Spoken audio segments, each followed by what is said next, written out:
In this video, I'm going to show you how to store weapons in one's human. So, what you have to do, as you can see over here in normal storage boxes, there's no way of actually putting these in. You have no option to do so. However, what you can do is open up your inventory, go inside Medics yet again, and then go to the very right, over here where you have building, and you want to unlock first up basic storage and then gear storage, okay?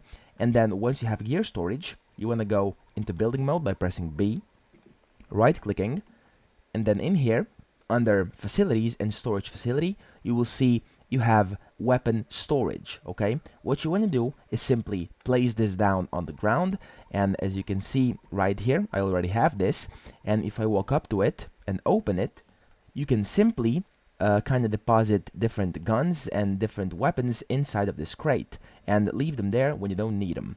So that's pretty much it. That's how you can store weapons in one's human. I hope this video helped you out, and if it did, please subscribe to the channel and help me out as well.